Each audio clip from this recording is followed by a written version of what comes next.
Welcome to the Kill Count, where we tally up the victims in all our favorite horror movies. I'm James A. Janice, and today we're looking at the spectacularly bizarre Halloween 3: Season of the Witch, released in 1982. Let's get one thing straight right off the bat. Yes, this is the Halloween movie that has nothing to do with Michael Myers. Instead, it's a completely unrelated tale about an evil Irish toy maker and his diabolical plan to kill kids all over the country using booby-trapped masks and a disturbingly catchy jingle. Allow me to explain how the shapeless Halloween sequel came to be. John Carpenter and Deborah Hill, the producers of the first film, originally wanted to make the Halloween series an anthology in the same vein as The Twilight Zone, with each movie telling an all-new spooktacular tale set around the holiday. Then, any movie that did well could get a spin-off series. It sounds kinda Conjuring-esque in retrospect, but there was a bit of a problem. Michael Myers had made such an impact in the original film that the other producers wanted him back, so Carpenter and Hill agreed to make one more movie about him before proceeding with their sort of jukebox of horror plan. And that's why Michael originally died at the end of Halloween 2. That was supposed to be it for him, and then on to something else. But people loved Michael Myers just too much, and you can't really blame them. Maybe if they had started this anthological approach with the first sequel, the audience would have been more understanding. But after 2 Halloweens starring a stalkery shape, it's not surprising that audiences expected him back for the third. And thus Season of the Witch was a pretty big bomb that ended any plans to make a Twilight Zone of cinematic terrors. As for the movie itself, it's completely ridiculous, even if it was entirely separate from the Halloween series. I actually love it because of how crazy it is. In fact, the only thing I don't care for is the May-December of the following year romance going on in it. Other than that, I love it. The witchcraft, the sci-fi, all the brutal kills. Let's see how many I'm talking about and count them up.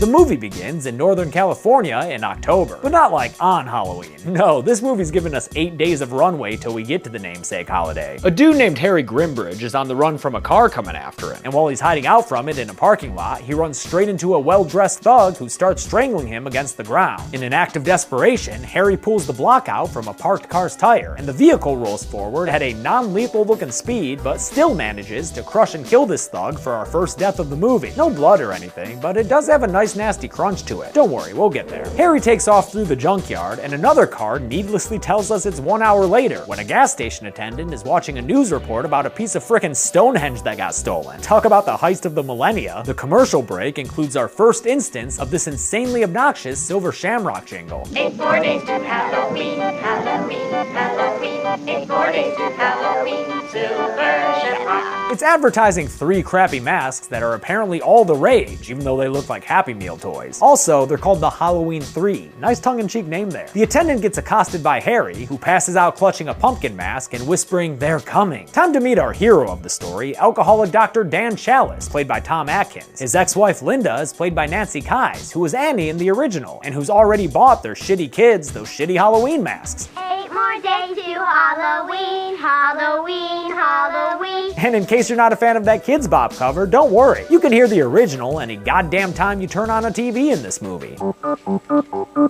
8 more days to Halloween. Turn that down. Halloween. Although he's drunk as a skunk, Dan is called in to take care of Harry, who was brought into the hospital by that friendly gas station attendant who's just like, he's really gotta get out of there right now. I don't know why. Harry wakes up at the sound of the ubiquitous Silver Shamrock commercial, and he once again delivers creepy prophetic warnings. They're going to kill us, all of us. That night, after drunk horny Dan gropes one of his nurses and passes out in a stupor on a hospital couch, another well-dressed thug sneaks his way into Harry's hospital room and kills the old rambling man in a seriously gnarly way, sticking his fingers right into Harry's eyes and just breaking his skull with a single hand. It's a simple kill for sure, but the way it's done is absolutely brutal, as are a lot of the kills to come. It's good stuff. Dan awakens to a nurse's screams and stumbles his way down the hallway out to the parking lot. There he watches as the assassin sits calmly in his car, douses himself with gasoline, and lights himself on fire, giving us another explosive kill and driving home that this movie is not really a slasher. It's more of a what the fuck mystery that'll have to be figured out by the drunkest doctor in the Golden State. A title card tells us it's the next day when Harry's St. Vincent-looking daughter Ellie arrives at the hospital to identify his body. And then another title card tells us it's the next day. What the fuck? And we find drunky Dan flirting with assistant coroner Teddy, trying to get some info about the self-imposed imploding assassin. Wow, this hospital has one horny fucking staff. And wait, what the fuck? Now it's Friday? Why not just set your movie closer to Halloween and skip all these title cards? Speaking of Halloween, at Dan's regular watering hole, Muldoon's, we get confirmation that this movie takes place in a new continuity when the TV airs a commercial advertising the immortal classic Halloween, followed by this, of course. Come on. Yeah, come on. Ellie walks into this deserted bar and tells Dan that his entire staff knows he's a problematic day drinker. One of the nurses told me I could find you here. She enlists Dan to help her find out more about her father's death instead of going to like a sober police officer. So she takes him to her dad's toy shop where his records show that the last thing he did before getting that septum surgery was pick up a supply of silver shamrock masks from the factory in Santa Mira. Dan calls up his ex-wife and cancels plans with his kids so he can take a six-pack of roadies and head up the coast with Ellie. Real dad of the year material. Oh, and in case you were wondering what day it was, 2 more days to Halloween, Halloween, Halloween. could we get the FCC in here to fine Silver Shamrock for violating the 8th Amendment? They drive to Santa Mira, a sleepy Irish enclave of California, played by the town of Lolita, California, population 800. It's home to the Silver Shamrock Company and a whole bunch of very nosy locals, as well as some state-of-the-art CCTV cameras. Dan and Ellie pose as a married couple as they rent a motel room, even though it'd make more sense for them to be father and daughter, given the 24-year age gap between the two actors. Tom Atkins was 47 here, and Stacey Nelkin was 23. He's literally more than twice her age. Kinda weird. Also staying at this motel is boisterous Silver Shamrock salesperson Buddy Kupfer, his wife Betty Kupfer, and their shitheel son Buddy Jr., as well as another Silver Shamrock salesperson, Marge Gutman. Is Silver Shamrock run like fucking Cutco knives or something? Ellie wants to head to the factory right away, but Dan is more interested in drinking and stalling. It's getting late. I could use a drink. Let's take our time. Then the romance kicks off, and since her dad's death has probably left her with some father issues, Ellie's totally down for some mature mustache rides. An uncredited Jamie Lee Curtis voice comes over a loudspeaker to announce Santa Mira's curfew is now in effect. But fuck if that's gonna stop Dan from getting his booze. He's got those DTs to ward off, you know? On his way back, he runs into a homeless guy named Starker who puts forth a great argument for getting himself a swig. I ain't got no diseases. You mind if I have a drink? The vagrant tells Dan about the head of Silver Shamrock, Conal Cochran, who built this town up from the ground but without using any local labor. Maybe this place needs E-Verify. Starker cusses out Cochran to the night and those CCTV cameras everywhere, so after he leaves Dan, he gets attacked by 2 more well-dressed thugs who by now we figured out work for Mr. Cochran and Silver Shamrock. They get him to his knees, kind of suggestively, before the one played by Dick Warlock, who was part 2's Michael Myers, frickin' rips off Starker's head. Holy shit, yes! That's what I'm talking about, Halloween 3. Keep giving me shit like this and I will love you forever. Oh no, you're gonna give me more of this nasty romance? Ugh, okay, if you wanna be like that. The daddy-daughter couple gets to lovemaking on the nasty motel bed, where there's a way too long shot of Tom Atkins going in for some breast milk. Damn, there be daddy and mommy issues all up in this bitch. Their post-coital cuddle isn't much better to watch thanks to the smash hit they got playing on the radio. 2 more days to Halloween, Believe this commercial Halloween, 2 more days never to Halloween. stops. I know, dude, I know. I guess it puts Ellie in the mood though, cause she's coming back for seconds. Aren't you just the least bit tired? Nah, dude, cause she's not pushing 50 like you are. Go tend to your stock portfolio or some shit. Meanwhile, in the next room over, Marge Gutman finds a loose Silver Shamrock tag that fell off her kid's Halloween mask. Oh man, if those are anything like the tie tags on Beanie Babies, that mask ain't worth shit anymore. Her amateur tinkering leads to a freaking blue beam blast that hits her in the face and gives us another great kill, cause that's what this movie does. Look at her messed up mouth, man. She looks like the Chatterer Cenobite. Hell yes, dude, and wait, what the fuck? What the fuck is that bug doing crawling out of her mouth like that? Sick, man. That's almost as gross as the sex scene this kill is intercut with. Another title card informs us that it's finally Halloween Eve, and Dan calls up Teddy, who's working on the weekend because she can't seem to find any human parts in her autopsy sample of the hospital assassin, just plastic and metal. Dan and Ellie head to the Silver Shamrock factory to find more clues about her father's death, and while they're there, they run into Buddy Kupfer and his clan, who are there for a special tour of the factory, since he's the best-selling Silver Shamrock salesperson in the country. The tour will be led by Conal Cochran himself, the movie's big bad, played by a friggin' Oscar-nominated actor, Dan O'Herlihy. he incredible or what? Yeah, he really is. He's one of the best parts of this movie, honestly. Cochran allows Dan and Ellie to join the tour for plot purposes, so everyone gets to peek behind the curtain of a company that somehow turns a profit with only 3 fucking masks in their stock. Shit, we had more pin variants than that when we launched our merchandise at deadmeatstore.com. And no, I will not apologize for that shameless plug because this is America. Buddy Jr. even gets a shitty little pumpkin wrapped around his head from Cochran himself. Teehee, what fun! Cochran gets real cagey though when he talks about the quote-unquote final processing of the masks, which is apparently all done behind this very discreet door in the factory. The best thing about this little mystery is this hilarious line delivery from Betty Kupfer. What final process?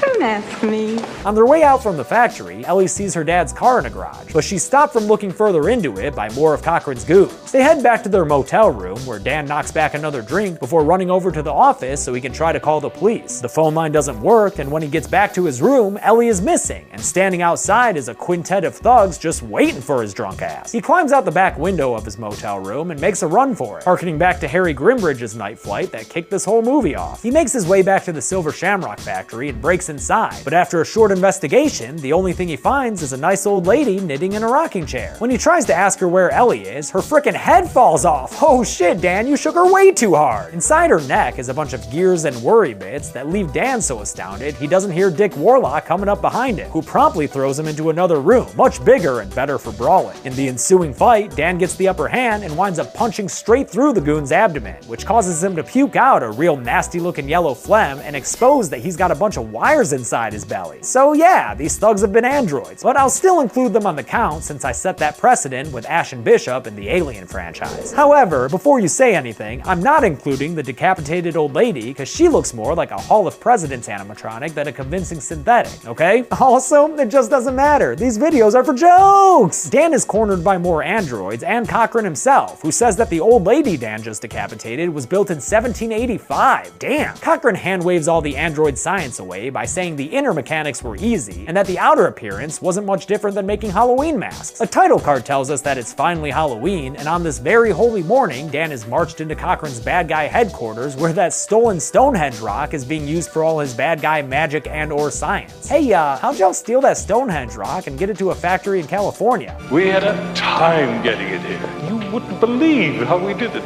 No, I would not. That's why I'm asking. That's it? That's all you're gonna say about it? Okay, cool. Yep, Stonehenge is the thing powering the evil buttons on the back of Cochran's masks, like the one that killed Marge Gutman, whose body is still in their factory for some reason. Cochran wants to show Dan a live demonstration though, so his henchmen march the very naive Kupfer family into a dreary test room without any windows under the guise of getting their feedback on a new Silver Shamrock ad campaign. With some beep boops and a knob twirl, we see the world's most obnoxious commercial again, and that includes Head On applied directly to forehead. It instructs its viewers to put on their Silver Shamrock masks and watch the TV closely as a pumpkin gives us some Pokemon seizures. Little Buddy's mask button starts glowing, and in short order, we get to see what Cochran's got planned for the rest of the country that night. Apparently, it's to kill kids by turning their heads into mush. Holy shit, Halloween 3 just killed a fucking kid, dude! And in the most disgusting way, too, because there are all sorts of bugs coming out of that kid's skull. And a snake? A giant fucking snake? Whoa, dude, get the fuck out of here. Buddy's parents are killed as well after Betty faints and Buddy Sr. is bit by his son's head rattler. He collapses to the ground on the monitors, and we watch as their bodies are overcome by the various critters that their dead son just gave birth to from his brain. It's a totally bizarre and unforgettable scene, and it's part of why I fucking love this movie. Just don't question why Cochran wants to turn kids into bugs and kill their parents with snake bites. It's a shitty plan that doesn't make sense, but fuck it. Later that day, the commercial plays for the bazillionth time in this movie as kids rush to the stores so they can all wear the same 3 fucking masks as everyone else. How are you about to get excited about looking the exact same as a third of all the other kids in the country? Although I guess they can add their own personal flair to each costume, as we see in this coast-to-coast montage, as director Tommy Lee Wallace's voice reminds them all of what's to come. Don't forget to wear your masks. Be in front of your TV sets for the horror-thon. And remember the big giveaway at 9. Wait a minute, what time zone is that commercial gonna air in? Because if it's 9 o'clock Eastern, then those California kids will probably probably hear about the deaths before it gets to them 3 hours later. But if it's 9 o'clock Western, then you know those East Coast kiddies will be passed the fuck out by then. How does your shitty plan work, Cochran? Back in Teddy's office, she's still looking through the android's ashes and trying to get a hold of Dan on the phone when a thug sneaks in and steals a power drill so he can wrap this subplot up real quick. He does so by coming up behind Teddy and knocking her to the floor, then taking the power drill to her head. But unfortunately, it's done off screen in the only scene that this movie ever shows restraint. Oh, what, Season of the Witch? You're cool showing a kid's head turn to mush, but you won't get down and dirty with a driller killer? It's now 7:30. Again, what time zone? And Cochran ties up Dan in a chair so he can deliver a bad guy monologue that kind of explains why he's doing this. It's because people nowadays don't respect the classic traditions of Halloween, or as he correctly pronounces it,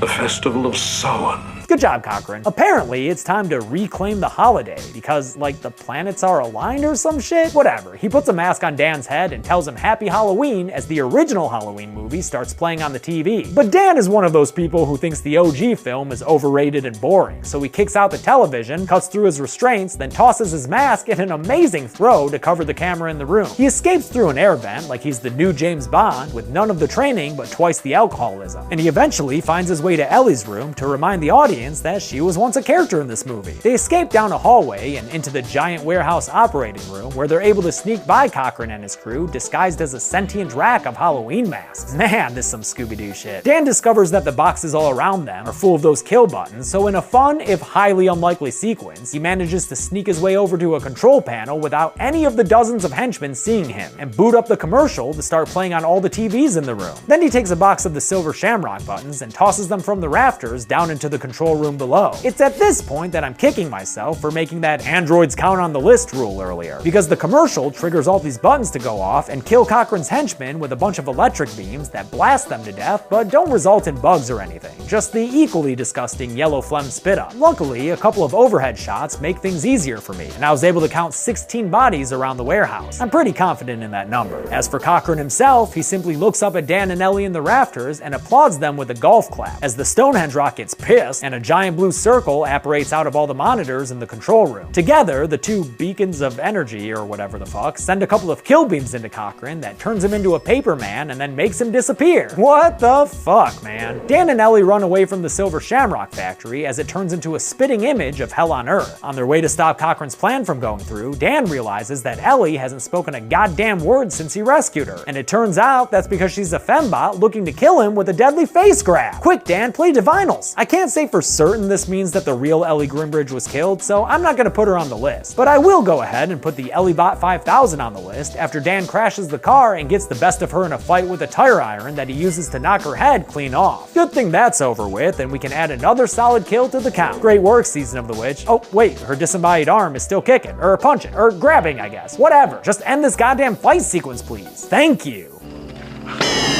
No, come on! It's okay, Season of the Witch. Every movie has to end at some point, and your time is just about up. Dan runs off into the woods and winds up coming across that poor beleaguered gas station attendant from the beginning. He gets on the phone and calls up, what, the president of TV or something? And yells at them to take the commercial off the air or else it'll kill a bunch of kids. It's taken off one network, and as Dan watches hopefully, a second, but it looks like the commercial is still running on channel number 3. As that deadly pumpkin flashes on the screen, Dan pleads for the person on the phone to take the ad off the third network. Turn it off. Stop it. Stop it. Stop it. Stop it. Stop it. Stop it. Yeah, dude, that's how this movie ends, with the potential death of like all the kids in the country, or at least in the Western time zone. Who the fuck knows? I don't include potential kills like that on the count, but don't worry, there were still plenty of others on screen, so let's get to the numbers. No, you gotta turn it off. Please stop it. Stop it. Stop it. Stop it. Stop it. Stop it! Stop it! There were 28 confirmed deaths in Halloween 3 Season of the Witch, and the victims included 5 male humans, 3 female humans, 19 male androids, and 1 female android, giving us one of those rare 4-piece pie charts. With a runtime of 98 minutes, we wound up with a kill on average every 3.5 minutes. I'll give the Golden Chainsaw for coolest kill to Starker. Lots of cool deaths in here, but I just can't get over Dick Warlock pulling a dude's head off with his bare hands. It's just awesome. Dull Machete for lamest kill will go to Teddy, cause like, come on movie, show us that that drill to the head. And that's it. Halloween 3, Season of the Witch, came out in 1982 and had most of the same crew as Halloween 2, even if it was lacking Michael Myers. He would return 6 years later in Halloween 4, which I'll cover next week. But until then, I'm James A. Janice. This has been the Kill Count. Thanks a lot for watching this week's Kill Count. I want to thank a couple of patrons like Alexi Pelkinen, Richard Lucero, and Adam Doran. If you didn't know, there's a Dead Meat James subreddit. Lately, it's been a lot more active. Check it out at reddit.com/r/deadmeatjames. There's also a link in the description. It's a place where you can post about stuff involving this channel or just horror movies in general, or apparently post weird zoomed in pictures of my face. Thanks y'all, be good people.